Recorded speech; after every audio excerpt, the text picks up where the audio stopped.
네, 안녕하세요. 부동산 오네요. 진행의 김유선입니다.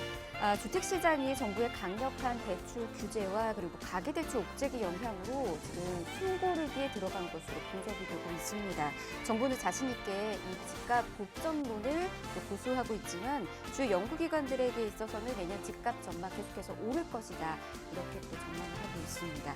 대선에 따른 규제 완화 기대감과 그리고 불안한 이 전월세 시장 상황 등을 볼 때는 정부 기대처럼 집값이 하락하지는 않을 것으로 많은 분들께서 조언을 하고 있습니다.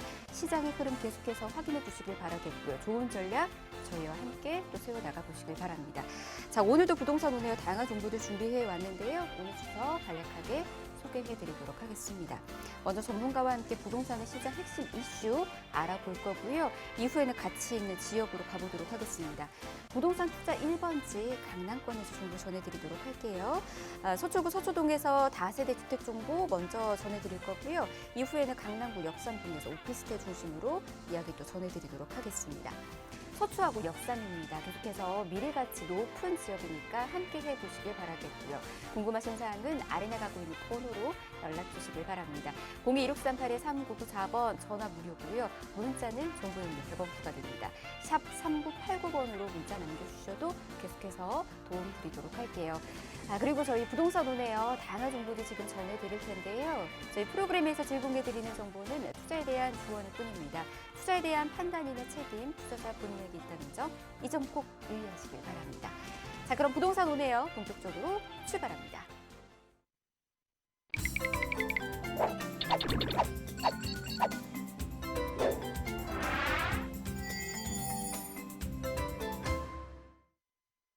네, 부동산 오네요 생방송으로 함께하고 계십니다. 저희 본격적으로 부동산 이슈와 함께 문 열어보도록 하겠습니다. 이분과 함께 알아가 볼게요. 강남 부동산 투자 길잡이로 유명하신 분이시지요. 자, 오리스테크 부동산 연구소의 박영신 소장 모셨습니다. 어서 오십시오, 소장님. 네, 안녕하세요. 네, 이제 대통령이 바뀔 때 되면서 실제적으로 이제 정권 교체뿐만 아니라 이제 뭐 정권이 어떻게 된다 이게 문제가 아니라 정책이 바뀌고 있죠. 그렇기 때문에 부동산 관련된 정책도 지금 현재 새로운 정책들이 계속 또 이제 예상되고 있기 때문에 정권별로 해서 대통령이 바뀔 때마다 그 부동산 정책이 바뀌었던 부분 이걸 가지고 한번 실제적으로 가격이 얼마나 올랐고 또 어떤 형태의 정책이 실제적으로 시장에서 먹혀 들어갔는가 이건 이제 과거 시장을 보면 알 수 있습니다. 물론 이제 현재 시장과 과거 시장은 좀 어떤 시장 자체가 좀 다른 건 사실이긴 하나 실제적으로 부동산 시장에 진입하고자 하는 사람들의 수요들은 대부분 다 꾸준하게 또 같은 연령대의 사람들이 대부분 다 그렇게 또 그 어떤 욕심을 부리거나 아니면 또 구매욕이 그만큼 자극받았던 세대가 있었기 때문에 그런 걸 가지고 한번 따져보겠습니다. 정권별로 부동산 정책, 그다음에 이제 가격 변동 어땠는가 보면서 이제 말씀드리겠습니다. 일단 조금 멀리 가서 이제 88년도부터 93년도까지 노태우 대통령 때가 이게 일기 신도시가 만들어진 시점입니다. 그래서 분당, 일산, 판교, 중동 3번 뭐 아실 겁니다. 그래서 실제로 주택 200만 호가 건설이 됐고요. 분양권 전매 금지라든가 공시지가 제도가 도입이 됐고요. 또 토지 공개념도 3법 도입이 되고 양도세가 또 강화가 됐던 시기입니다. 그래서 임대차 보호법도 개정을 했고요. 그래서 공급 확대하고 신도시 만들어주고 제3차 국도 종합 개발 계획까지 또 발표됐던 시점이다. 보시면 될 것 같습니다. 그렇지만 실제적으로 주택이 200만 호 건설이 되고 이렇게 규제가 들어갔던 때인데도 불구하고 가격은 얼마나 올랐는가 봤더니요. 전국에 있는 주택 가격만 43.4% 올랐고요. 그중에서 아파트 가격은 70% 올랐습니다. 서울 지역도 70.7%, 그다음에 서울 지역은 42.3%, 거의 비슷한 수치로 해서 전국적으로 주택과 아파트 가격이 일제히 상승을 했다라는 얘기고요. 고다음 대통령 때 이제 IMF 위기가 왔던 때입니다. 그래서 사실 안정화 정책이 더 기조였기 때문에 금융 부동산 실명제라든가 수도권 분양가를 또 자유화하는 시점, 분양가를 마음대로 받아라 이랬던 시점이고요. 양도세율도 좀 깎아줬던 때입니다. 그렇기 때문에 당연히 전체적으로 이제 뭐 세계 경제가 흔들흔들하거나 우리나라 경제가 굉장히 어려웠던 때였기 때문에 안정화 정책을 유지했다라고 보시면 될 것 같고 이때는 실제로 전국적으로 봤을 때는 집값은 좀 떨어졌습니다. 이게 비교를 할 때 그러면 집값이 떨어졌으니까 내가 손해를 봤다라고 계산하는 게 아니고요. 전년도, 그러니까 실제적으로 그 전에 정부에서는 43.4%가 올랐기 때문에 그 오른 수치에서 마이너스 2.0%다 한다면 결론적으로는 집값은 오른 겁니다, 이게. 그렇게 계산을 하셔야 된다는 말씀드리고 싶고요. 집값이 많이 떨어졌다라고 얘기하지만 오른 금액에서 좀 떨어진 부분이다라고 보시면 될 것 같고요. 그래서 현재 전국적으로 봤을 때는 주택 가격은 마이너스 2.0%가 떨어졌는데 불구하고 아파트 값은 3.2%가 올랐습니다. 오히려. 그리고 2.9%, 그러니까 서울 지역 같은 경우는 마이너스 2.9% 전체적으로 가격이 좀 하향됐지만 아파트 가격은 2%가 올랐다. 이렇게 보시면 될 것 같습니다. 그러니까 아파트가 실제적으로 이제 어떤 누구든 간에 이제 아파트를 최종 목적지로 잡는 어떤 부동산 상품이기 때문에 당연히 이렇게 어려웠던 시점에서도 현재 올랐던 워낙 또 그 전에 정부에서 많이 올랐기 때문에 그 올랐던 가격에서 살짝 가격이 좀 떨어진 상태다. 결론적으로는 가격은 계속 오르고 있던 상황이다. 이렇게 보시면 될 것 같고요. 그 다음에 이제 김대중 김대중 대통령 때고요. IMF 때로 주택 가격이 급락했던 외환위기뿐만 아니라 이제 그때 여파가 계속 연결됐던 거죠. 주택 시장 활성화나 아니면 양도세 감면, 전매 제한을 없애버렸고요. LTV도 완화했습니다. 그래서 집을 얼마든지 살 수 있게끔 만들어주고 또 전매도 가능하게끔 만들어줬던 시점이고요. 그렇기 때문에 당연히 가격은 19.3%에 아파트 가격은 38.5% 올랐고요. 서울 지역은 59.8%가 올랐습니다. 그렇기 때문에 지금 현재 이 수치만 쭉 보게 되면 마이너스였던 때는 현재 김영삼 정부였던 때 마이너스 2.9%밖에 없고요. 이 수치를 합친 금액에서 이걸 빼게 되면 결론적으로는 거의 한 70% 이상 올랐다라고 말씀드릴 수 있고요. 그 다음에 이제 노무현 대통령 때입니다. 경기가 호황기가 접어들고 이제 IMF가 좀 더 정리가 되고 우리가 IMF 위기에서 탈출을 하고 그러면서 조금씩 이제 재정비가 됐던 시점이죠. 그래서 주택 가격이 좀 슬금슬금 오르기 시작했죠. 투기 수요를 억제하기 위해서 2기 신도시를 개발했던 때입니다. 2기 신도시뿐만 아니라 뉴타운 사업을 진행했던 시점이 바로 노무현 대통령 때고요. 이때는 종부세를 새롭게 만들었고요. 그다음에 재건축 초과이익 환수제를 도입을 했고요. 투기 지역이라든가 LTV, DTI 강화 요거까지 현재 진행했던 때가 2003년도부터 8년도입니다. 많이 봤던 대목이죠. 이게 지금 현재 법령 사항이 들어가 있는 겁니다. 그렇기 때문에 당연히 2003년도부터 8년도까지 썼던 새롭게 도입됐던 것들을 다시 현재 이번 2017년도부터 도입이 됐던 규제책이다 보시면 될 것 같고 그럼에도 불구하고 24.2%에 33.6% 서울 집값 중에서도 아파트 값은 57.8%가 올랐습니다. 그렇기 때문에 당연히 집값은 계속 오르고 있는 상황이었다라는 얘기고요. 그 다음에 이제 이명박 대통령 때인데 이때는 이제 글로벌 금융위기가 왔던 때입니다. 굉장히 어려웠던 시기죠. 주택시장을 좀 활성화할 필요가 있기 때문에 당연히 어떤 기본적인 규제를 좀 완화했던 시점입니다. 그래서 투기 지역을 해제하고요. 부동산 세제도 완화해줬습니다. 그래서 실제적으로 그럼에도 불구하고 가격은 현재 전에 정부보다는 더 오르는 상태입니다. 그래서 현재 주택 가격은 13.1%에 아파트는 15.9%고요. 오히려 실제적으로 아파트 가격은 서울 지역이 마이너스 3.2% 좀 떨어진 상황입니다. 그렇기 때문에 안정화 시점이 어느 때였냐라고 얘기하게 되면 그래도 2008년도부터 2013년도까지 이제 이명박 대통령이 현재 집권했던 그 시기가 그래도 현재 부동산 시장이 좀 안정화됐던 시기다라고 얘기를 합니다.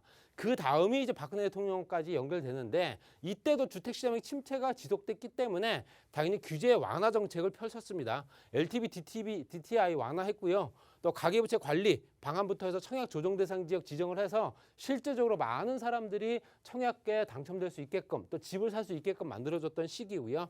요때가 8.7%에 9.9%, 그다음에 7.8%에 10.3%가 올랐다 보시면 될 것 같습니다. 그 다음에 이제 이번 정부죠. 이번 정부는 수도권 아파트 가격이 급등하기 때문에 당연히 투기 수요 억제 정책을 펼쳤다. 그래서 투기 지역 확대하고 다주택자 중과라든가 LTV, DTI 강화, 공시가격 인상하고요. 현재 종부세 다시 도입을 했고 재건축 초과이익 환수제 그대로 들어갔고요. 그러니까 이때 당시에 썼던 법령 사항이 그대로 적용이 됐던 시점이다 보시면 될 것 같고요. 그렇지만 아직까지 이제 뭐 2, 3개월밖에 안 남긴 했지만 그래도 가격은 올랐죠. 24.9%에 29.7%고요. 그다음에 40.4%의 아파트 값은 서울 아파트 값은 54.4%가 올랐습니다. 이렇게 보면 공통점이 있습니다. 자, 보십시오.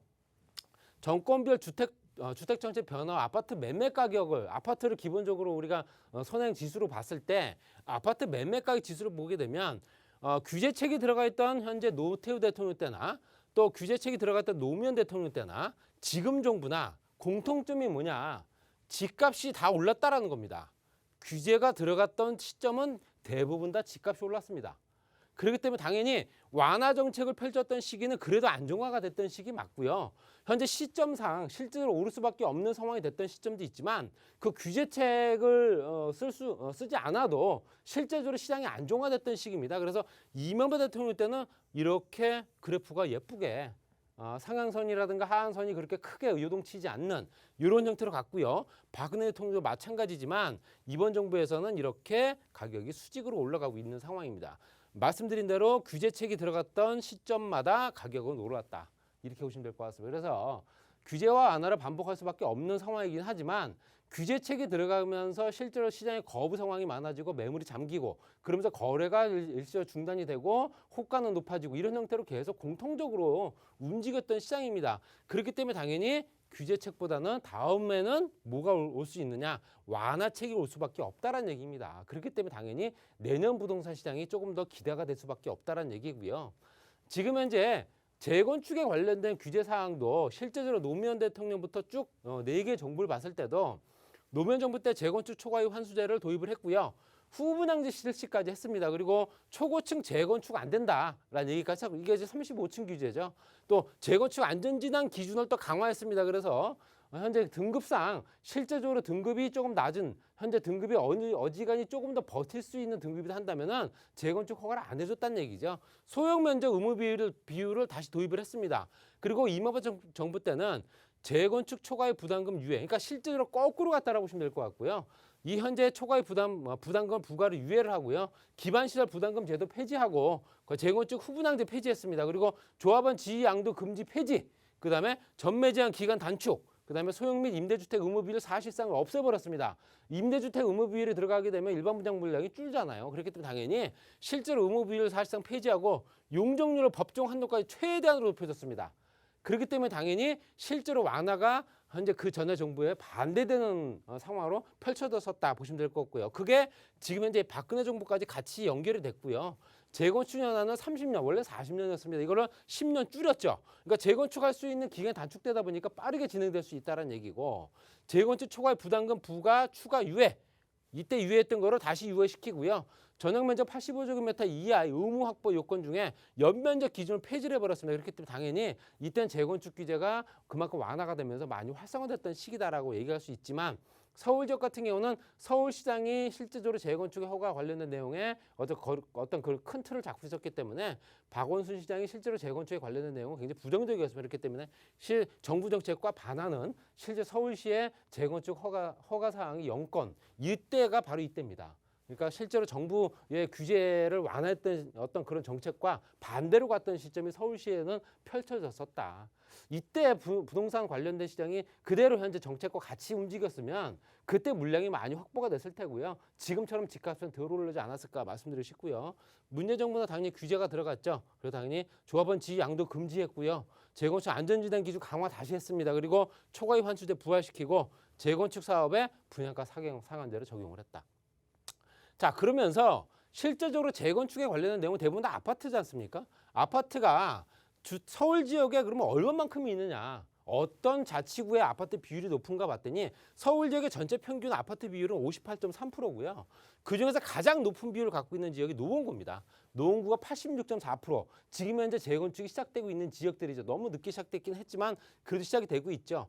보시게 되면 종로구라든가 중구라든가 아니면 실제 성동구라든가, 그다음에 현재 평균치보다 높은 지역들은 도봉구, 그다음에 성동구, 그다음에 동대문구, 그다음에 양천구라든가, 양천구 당연히 목동이죠. 거기 강서구라든가 구로구, 그다음에 현재 영등포구, 그리고 강남구와 서초구, 송파구, 강동구, 이런 지역들이 들어가 있습니다. 그렇기 때문에 앞으로 재건축이 될 지역들이 당연히 이런 지역들이 우선순위로 진행되지 않겠냐라고 얘기할 수밖에 없습니다. 그래서 현재 평균선보다 높게 형성되고 있는 아파트 비율이 높은 지역들, 노후화 주택 비율이 높은 지역이죠. 그런 지역들이 재건축에 가장 먼저 손을 대지 않을까 말씀드리고 싶고요. 자, 그러면 이제 실제적으로 공급이 어떻게 되면서 공급 시점과 또 인허가 물량부터 분양, 허가, 그다음에 입주 물량까지 같이 있겠죠. 보시게 되면 인허가와 착공 분양, 준공 입주 물량이 있지만 실제적으로 저런 인허가부터 준공 입주까지는 굉장한 시간이 걸립니다. 그렇기 때문에 당연히 그 시간을 단축할 수밖에 없는데 지역별로 입주 물량과 증감률을 보게 되더라도 실제적으로 2020년 대비 마이너스를 계속 그리고 있죠. 보시게 되면 인천, 대구부터 대전까지는 그래도 그나마 좀 낫습니다. 그런데 경기권부터 해서 쭉 현재 전남부터 서울까지 보시게 되면 마이너스 15%부터 마이너스 79%까지입니다. 전년 대비 인허가 물량, 입주 물량이 그만큼 줄었다는 얘기고요. 입주 물량이 줄었기 때문에 당연히 물량 공급이 안 되면서 현재 가격은 당연히 오를 수밖에 없다라고 얘기할 수 있습니다. 거기에 입주 물량뿐만 아니라 인허가 물량도 마찬가지입니다. 인허가 물량도 2022년 내년에 주택 인허가 전망도 51만 가구밖에 안 됩니다. 거기에 이제 공공 부분이 9만 가구, 그다음에 민간 부분이 42만 가구인데 올해 대비해서 한 2만 가구씩밖에 안 늘어나는 거예요. 그러니까 지금 현재 계속 쭉 마이너스였다가 또 늘어난 물량 자체도 미미하기 때문에 실제적으로 이제 물량 공급의 방법을 또다시 찾아야 된다는 얘기고요. 분양 물량도 마찬가지로 현재 실제로 40만 가구밖에 안 된다라고 보시게 되면 현재 다음 정부에서도 가격이 오를 수밖에 없다라고 전문가들이 얘기하는 이유가 공급 물량이 입주까지 연결되는 물량들이 없다라는 얘기입니다.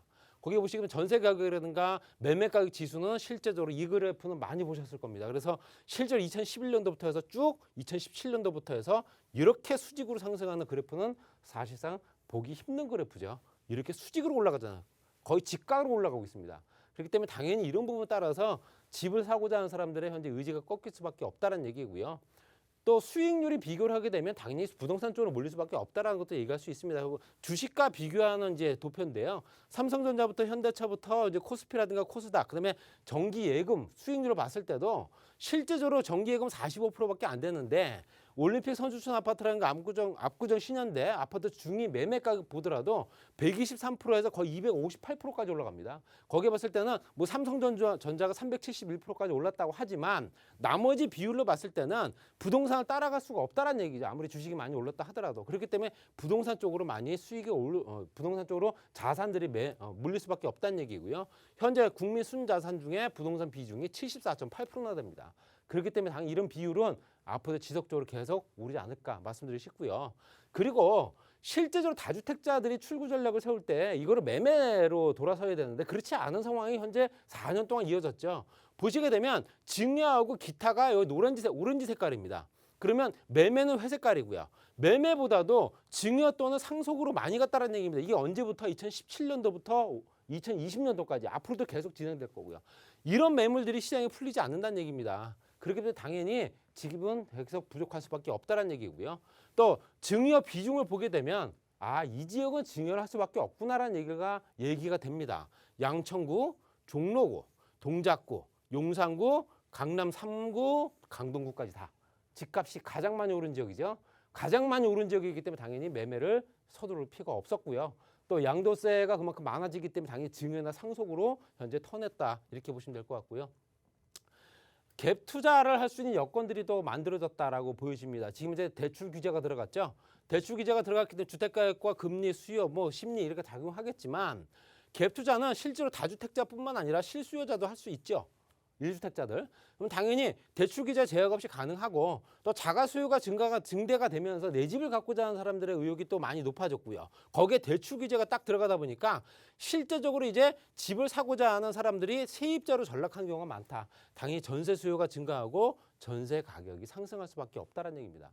이런 형태로 계속 연결되고 있는 것들은 누구나 다 알 수 있는 얘기고요. 내년 정부의 부동산 정책은 이거와 반대되는 정책이 나오게 된다면 실제적으로 부동산 시장을 공급 쪽에 포커스를 맞추고 단기 공급의 물량을 확보하는 게 관건이다. 이렇게 정리하겠습니다.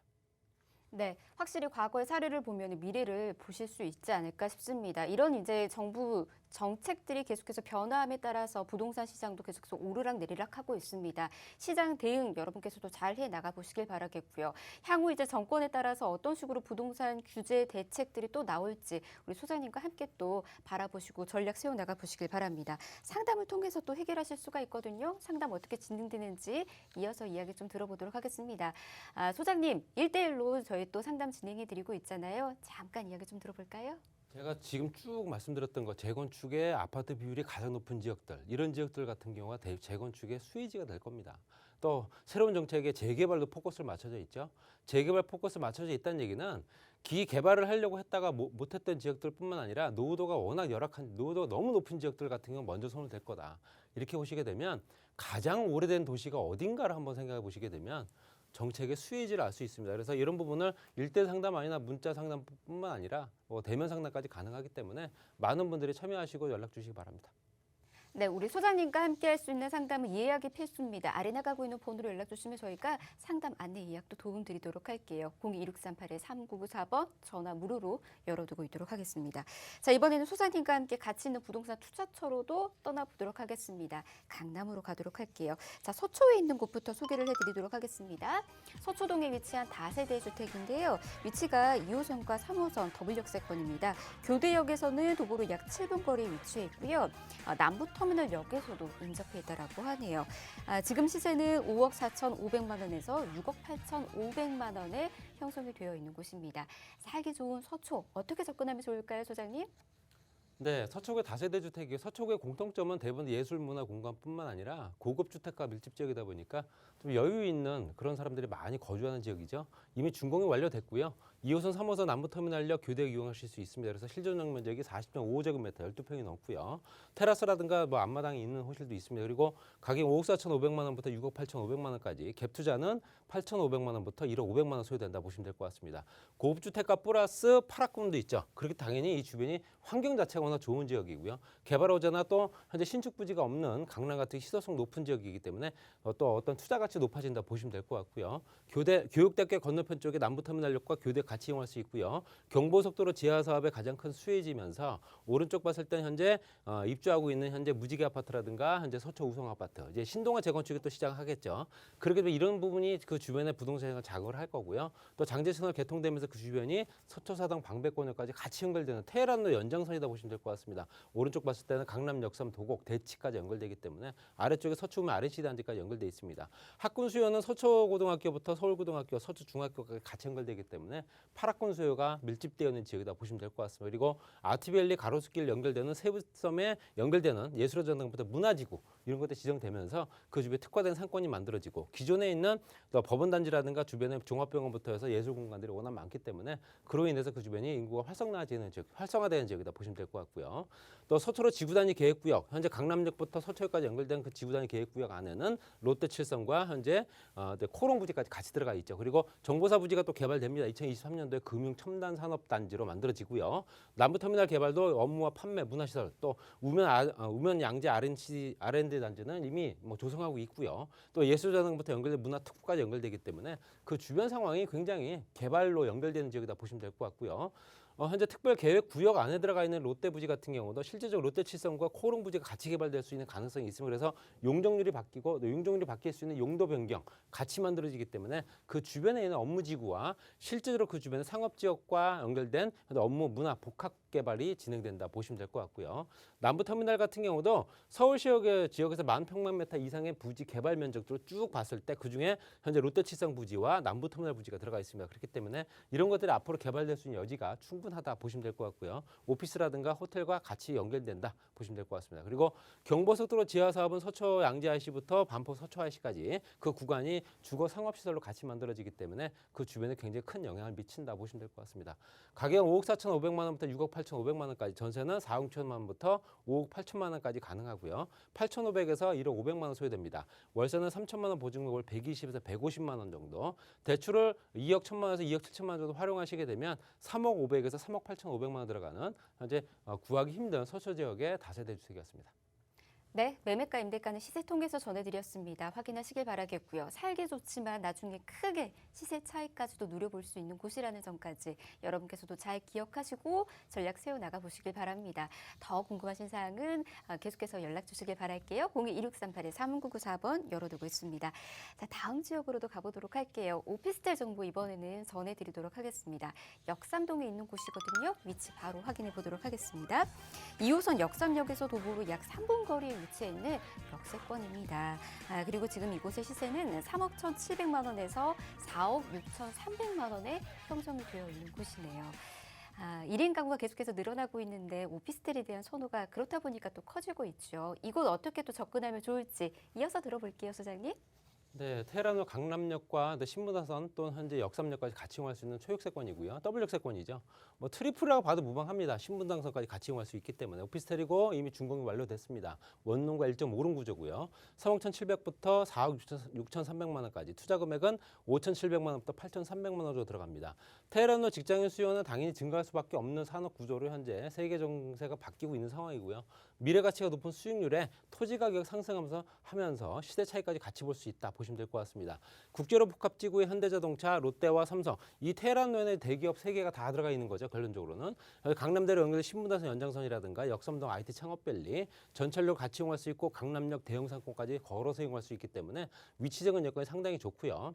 거기에 실제적으로 또 IT 기업이라든가 엔터테인먼트 기업들이 많다. 2030 젊은 세대들이 많기 때문에 혼자 사는 인구들이 많기 때문에 당연히 원룸과 1.5룸 수요가 그만큼 많다는 얘기고 그로 인해서 임대 수요가 계속 꾸준하게 발생할 거고요. 또 지속적으로 가격이 상승할 수밖에 없는 그래프를 보시게 되면 주변에 있는 오피스텔 단지입니다. 대부분 다 가격이 현재 우상향으로 오르고 있기 때문에 이런 부분 또한 또 크게 작용을 할 수밖에 없다 보시면 될 것 같고요.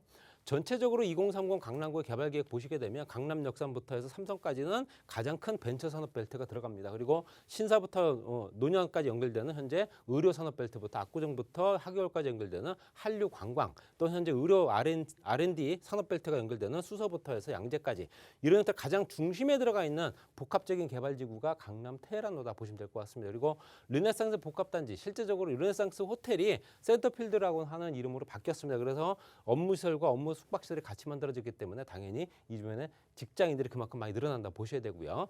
탄천과 송파, 그다음에 한강 정비권역부터 해서 현대자동차, 영동대로 통합개발까지 같이 연결되는 삼성동. 거기에는 전시장부터 컨벤션, 공연장, 호텔, 판매시설 같이 만들어질 거고요.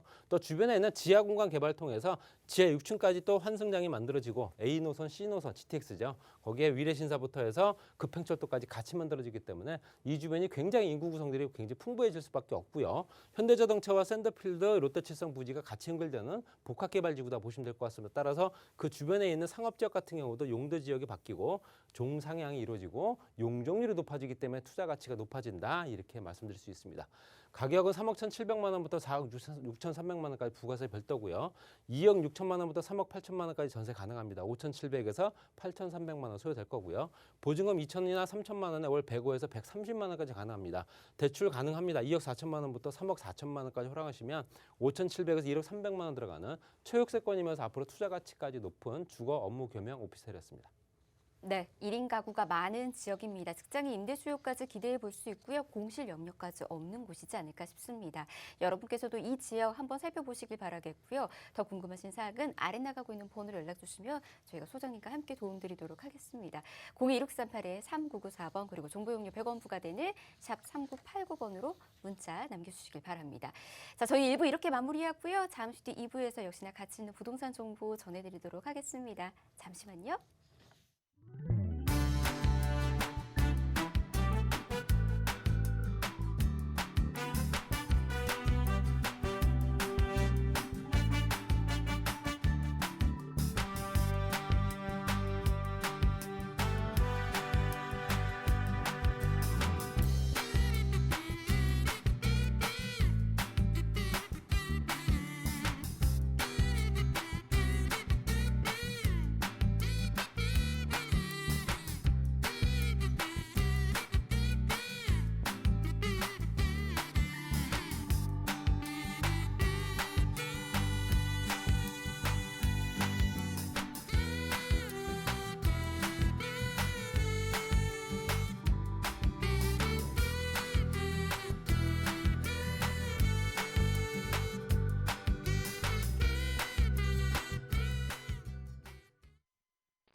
네, 부동산 오네어 생방송으로 함께하고 계십니다. 계속해서 방송 시청하시다가 궁금하신 사항들 연락 주시길 바랍니다. 친절히 도움드리도록 하겠습니다.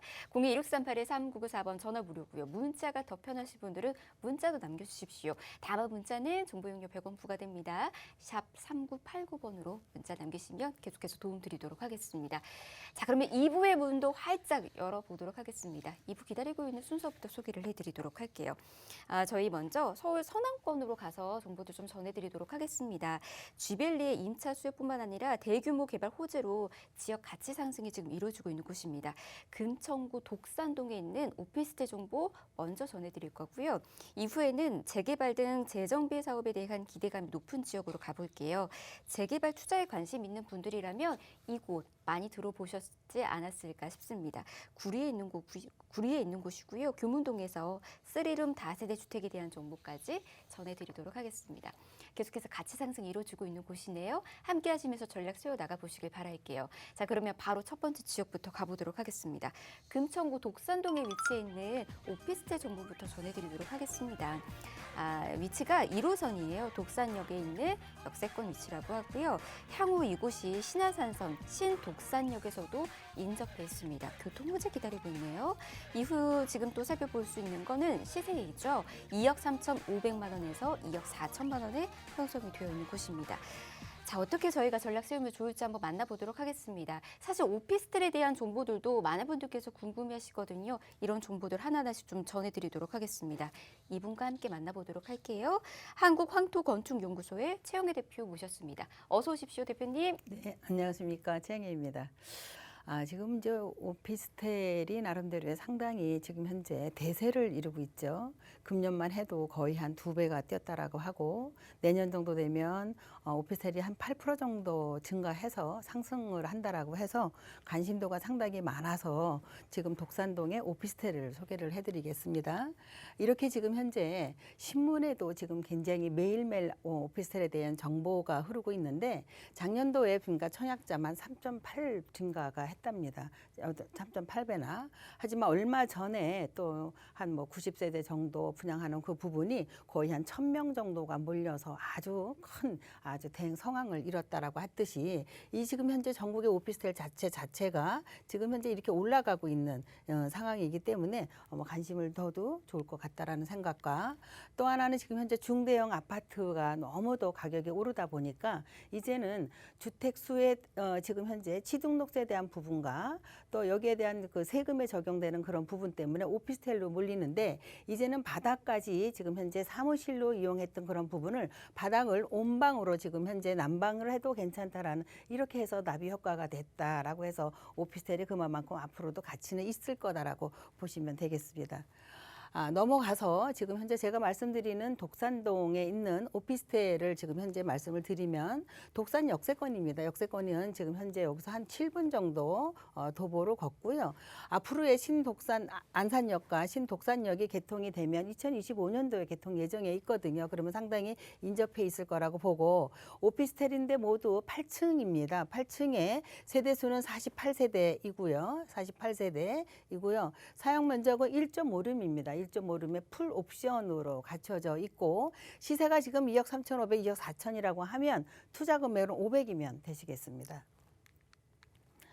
이렇게 지금 독산동이라고 하면 우리가 신안산선과 지금 이제 투자 포인트가 되겠죠. 독산역이 새롭게 생깁니다. 2곳이 지금 생기는데 지금 지속적으로 인구는 계속 유입되고 있죠. 지식산업센터라든가 거기에 가산이라든가 독산이라든가 이런 부분으로 인해서 그 산업단지로 인해서 하게 인구가 유입이 되고 바로 옆에는 지벨리 업무타운이 이미 형성이 되어 있습니다. 이곳에 근무하시는 분만 해도 독산과 가산으로 놓고 본다면 지금 현재 16만 인구가 거기서 근무를 하고 있기 때문에 어마어마하게 많다라는 부분과 여의도 금융타운도 상당히 가깝죠. 아마도 지금 현재 새롭게 지금 그 터널이 생겨서 10분이면 닿을 수 있기 때문에 여의도도 금융타운에 대한 부분도 빠르게 진입이 가능하고요. 금천구는 지금 도시재생 사업으로 지금 본격화하고 있습니다. 이 중에 지금 금천지구가 새롭게 너무도 노후가 되어 있는 쪽이 많았죠. 그래서 재생 사업으로 인해서 앞으로의 투자 가치는 충분하게 있을 거라고 보시면 되겠습니다. 네, 오피스텔에 대한 수요가 계속해서 높아지고 있습니다. 가구 형태가 계속해서 바뀌어 가고 있으니까 이런 부분도 여러분께서도 참고하셔서 전략 세워 나가 보시면 좋을 것 같습니다. 특히나 지금 소개해드리고 있는 금천구 독산동 입지적인 장점도 많은 곳이라고 하거든요. 입지 여건 통해서 확인해 보도록 할게요.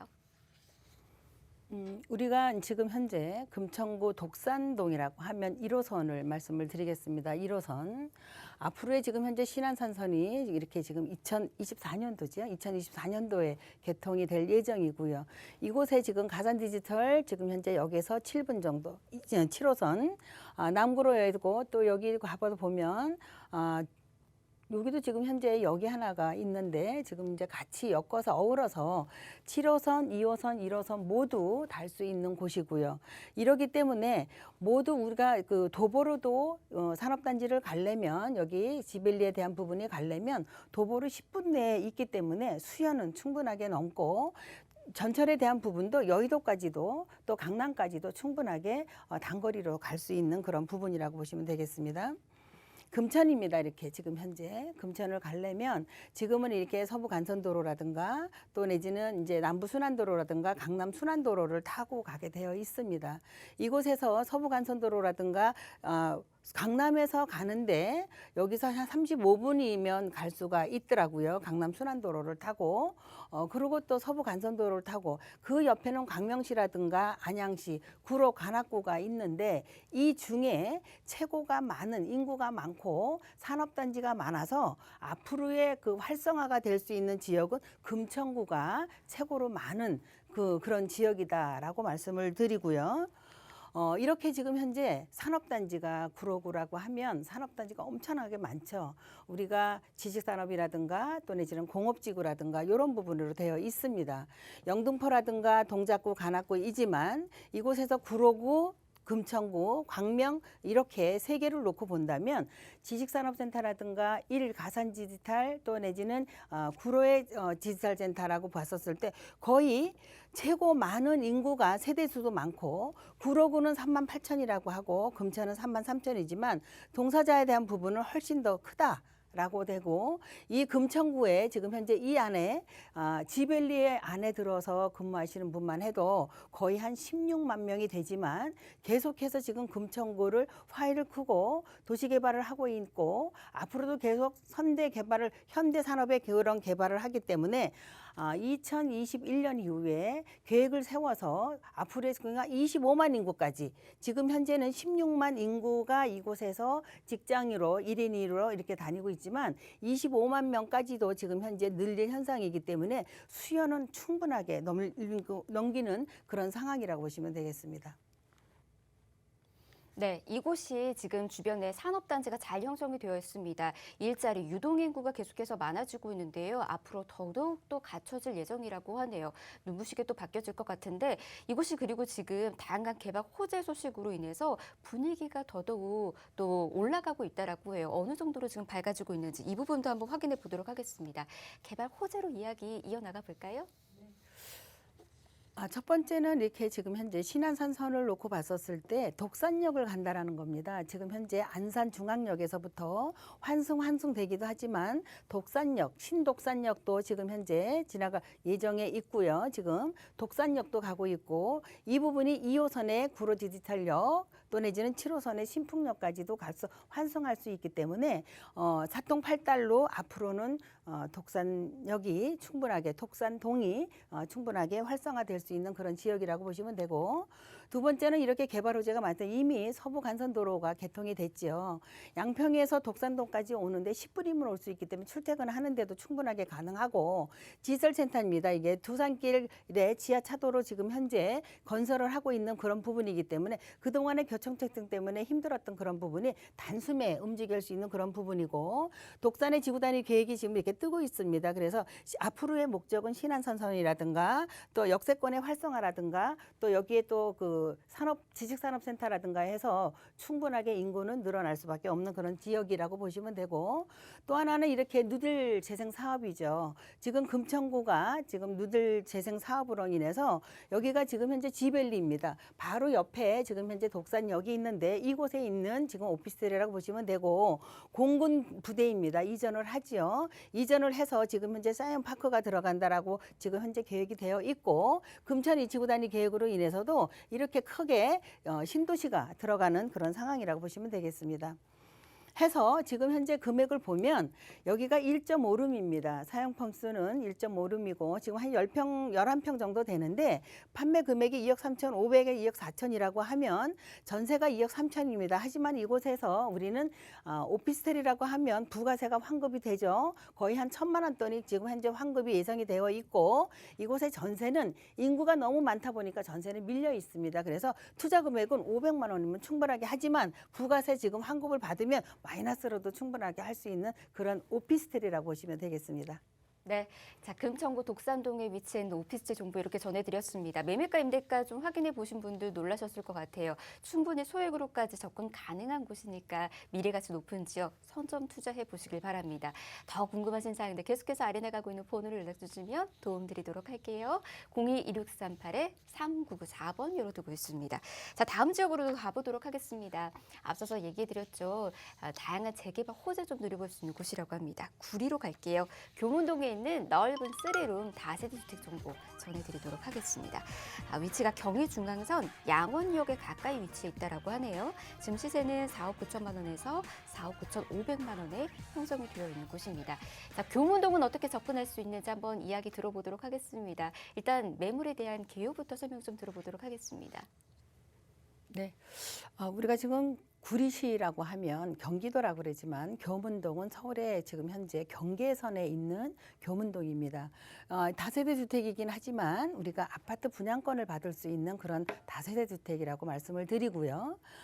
지금 현재 우리가 역을 본다면 경의중앙선의 양원역 또 중량 IC입니다. 앞으로는 지금 현재는 이것지만 앞으로의 개발로 인한 또 접근성이 좋게끔 지금 현재 변신하고 있는 그런 중이고 3룸입니다. 3룸이고 전용 면적은 53.48이지만 실사용 면적은 거의 25평형에 달할 수 있고요. 시세가 지금 현재 4억 9천, 4억 9천5백이라고 하면 이것은 지금 현재 3룸이고 화장실 2개로 모두 갖춰져 있지만 투자 금액은 1억에서 1억 1천이지만 이 부분에 대한 거는 거의 현재 한 75% 정도가 동의율이 들어가는 그런 상태의 다세대라고 보시면 되겠습니다. 투자 포인트를 보면 우리가 이제 딸기원이라고 얘기를 합니다. 겸은지구의 딸기원 1지구, 2지구. 2지구는 지금 관리 처분이 돼서 지금 진행 중에 있고요. 인창지구에 대한 부분은 지금 재개발로 인해서도 속도를 내고 있지만 우리가 지금 현재 여기에 교문지구에 대한 부분은 미래 가치가 충분하게 있다라고 말씀을 드리고 도로망입니다. 고속도로망이 잘 돼 있죠. 중부고속도로라든가 경부고속도로를 탈 수 있고 8호선 연장이 지금 현재 한참 공사를 하고 있습니다. 그래서 2023년도에 지금 개통 예정에 있는데 이 8호선이 어디까지 가냐면 4호선 진접까지 간다라고 보시면 되겠습니다. 대중교통도 충분하게 여기는 강남까지 넘어올 수 있고 상봉이라든가 강남 주변에 충분하게 인프라가 갖춰져 있기 때문에 생활에 대한 부분은 잘 갖춰져 있는 숲세권이라고 보시면 되겠습니다. 녹지가 풍부한 곳이기도 하고요. 다양한 교통망이 또 형성이 되어 있다 보니까는 이 부분에 대한 장점까지 기대해 볼 수 있는 곳인 것 같습니다. 특히 굴이 있지만 강남과의 접근성이 굉장히 용이한 곳이라고 합니다. 어느 정도인지 입지를 통해서 또 확인을 해보도록 하겠습니다. 입지도 같이 한번 분석해 볼까요, 대표님? 네. 우리가 이제 서울 시내라고 하면 서울하고 경기하고의 차이는 경기는 수도권이라고 하고 서울은 서울시라고 하죠. 그런데 지금 서울 경계에 붙어 있는 그런 부분이기 때문에 경기도라고 하지만 지금 수도권에 대한 부분도 상당히 활성화가 되고 있는 그런 상황입니다. 인구로 따지면은 뭐 비교할 바가 안 되겠죠. 지금 여기 이렇게 구리 IC 중량 IC이지만 우리가 중앙 경의선을 타고 양원역이 유결하지만 버스를 타고 상봉까지 가면 거의 한 10분이면 됩니다. 10분이면 되면 항복역에서 6호선, 7호선, 1호선 모두 다 우리가 환승할 수 있고 만날 수가 있습니다. 버스 타고 나가면 해서 7호선은 강남, 6호선도 강남 지나가지요. 1호선은 시내 중심을 가기 때문에 또 여기에서 뒤로 지나면 이렇게 토평이라든가 남구리 쪽을 통해서 일반 교통을 이용을 한다라고 그러면 강남까지 오는 부분에 대해서는 30분이면 아무리 밀려도 충분하게 올 수 있는 그런 아주 접근성이 좋은 구리 교문동이라고 보시면 되겠습니다. 이렇게 지금 양쪽 차량으로 바꿨을 때 5분이면 충분하게 가고 있거든요. 근데 우리가 구면 사거리에는 대학병원이 있습니다. 대학병원뿐만이 아니라 시청이라든가 소방서라든가 교육센터라든가가 메인으로 갖춰져 있습니다. 그래서 인구가 상당히 몰려있는 그런 상태이고, 여기서 서울에 간다라고 하면 뭐 우리가 상봉에 가보시면 아시겠지만 큰 마트들이 충분하게 다 들어와 있습니다. 뭐 모든 부분이 밀집되어 있는 그 48층까지 되어 있는 상봉역을 갖다가 10분이면 갈 수 있기 때문에 생활은 같은 생활권이라고 보시면 되겠고, 우리가 구리로 옆에 온다 해도 이렇게 대형 병원도 있고 구리역도 있고 농수산물도 있고 구리 IC입니다. 신내역의 바로 옆에, 신내 IC 바로 옆에 붙어 있는 지역이기 때문에 서울 접근성 상당히 좋은 지역이라고 보시면 되겠습니다. 네, 입지적인 장점 여러분께서도 잘 확인하셨죠. 그만큼 훌륭한 입지를 자랑하고 있는 곳입니다. 구리이지만 경기도이지만 경기도 같지 않은 곳, 이렇게 지금 또 소개를 해드릴 수가 있을 것 같네요. 개발들도 좀 만나보도록 하겠습니다. 앞서서 재개발 그리고 또 재정비 사업도 많이 이루어진다라고 했거든요. 어떻게 지금 이루어지고 있을까요, 대표님? 네. 재개발이라고 하면 사람들이 다 아파트 분양권에 대한 부분이 매력을 있어 하지요. 청약을 한다 해도 점수가 안 되고 또 우리가 너무 비율이 높아서 사실 청약하는 거는 쉽지가 않은 그런 부분인데, 우리가 구리의 마지막 지금 현재 개발지라고 보셔도 되겠습니다. 만큼 충분하게 활성화가 되고 있습니다. 이번에 발표가 났지요. 2,000세대를 교문지구를 2,000세대가 지금 현재 3기 신도시로 해서 발표가 났습니다. 같이 더불어서 2,000세대만 있는 곳이 아니라 이곳에 지금 이렇게 구리 1지구, 딸기원 1지구, 2지구가 같이 엮어서 가고 있습니다. 바로 옆에 지금 2,000세대가 개발을 하겠다고 발표가 난 지역이고요. 그러면 여기는 2,000세대고 여기는 1,000세대입니다. 이곳에는 2,900세대이고요. 하면 모두 6,000세대가 되기 때문에 신도시화급이 된다는 거죠. 옆에는 민영으로 해서 여기도 민영으로 해서 한 1,500세대가 또 지금 현재 계획이 되고 있습니다.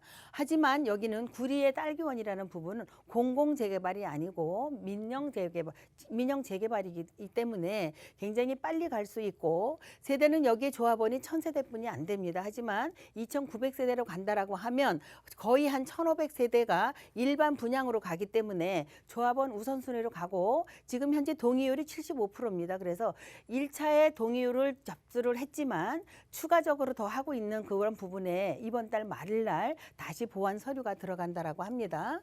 하지만 여기 앞으로의 개발은 이렇게 8호선으로 인해서 지금 이렇게 보시면 모란에서 성남이죠. 성남에서부터 위례서부터 가락시장으로 옵니다. 그래서 가락시장에서 송파로 해서 지금 8호선이 2023년도에 개통 예정으로 있지만 지금 여기 구리에서 송파까지 오는 부분에 15분이면 충분하게 올 수 있기 때문에 강남권이라고 말씀을 드리는 거고요. 또 앞으로 6호선입니다. 이 6호선이 지금 현재 덕소로 가고 있는 이 부분이지만 마속으로 가서, 하지만 이 부분이 다시 다산 신도시 중간에 교문지구에 역사가 하나 들어올 예정으로 지금 현재 동의서가 다 들어간 상태이고요. 이 9호선에 대한 부분도 왕숙 신도시이지만 지금 강남에서 오지요. 강남에서 오는 그런 부분이 왕숙 신도시로 가고 있지만 같이 어우러서 구리를 어우러서 올 수 있는 그런 상황이라고 보시면 되고요. GTX입니다. 망우역에서 GTX가 지금 현재 정차를 하고 있기 때문에 GTX도 충분하게 B노선을 이용할 수 있다라는 그런 부분입니다. 하나는 이거 고속도로라고 했는데 전철만 들어가는 것이 아니라 8호선, 9호선, 6호선 이렇게 해서 교문지구에 들어가는 곳이 아니라 이렇게 지금 현재 경부고속도로죠. 제2경부고속도로도 공사를 하고 있습니다. 내년도면 지금 개통 예정에 있어서 이미 거의 한 80%는 이렇게 다리가 다 나져 있거든요. 교량이 다 들어가 있는 그런 부분이기 때문에 굉장히 몹스럽게 지금 현재 암사대교 옆에 지금 이렇게 공사를 하고 있습니다. 이로 인해서 현재는 구리 포천 간의 고속도로가 같이 연결을 해서 구리에서 지금 현재 세종까지 가는 그런 고속도로입니다. 우리가 안성의 1차, 2차 세종으로 가고 2차는 지금 현재 이렇게 서해안 고속도로 지금 현재 중부 고속도로 이렇게 외곽순환도로까지 타면 사통 8달 강남이라고 보시면 되는데 마지막으로 한강변에 있는 이렇게 지금 현재 구립 시립에 지금 현재 도시의 그 강변에 랜드마크가 들어갑니다. 이것으로 인해서 50만 평이 되는 부분을 자적 평유로 해서 이렇게 구리에 한강변에 있는 부분까지 돼서 많은 그 종사자들이 있다라고 하면 구리는 앞으로 발전할 수밖에 없는 그런 지역이고 서울과 지금 다리 하나의 경계로라고 보시면 될 만큼의 교문지구라고 보시면 되겠습니다. 네, 앞으로의 개발 호재 여러분께서도 누려보시면 좋을 것 같습니다. 자, 그러면 지금 현재 어떤 식으로 전략을 세우면 좋을지 매매가 임대가까지 좀 만나볼까요? 네. 지금 매매가 지금 현재 3룸이고 화장실 2개에다가 전용 면적이 지금 현재 53제곱미터이기 때문에 상당히 큽니다.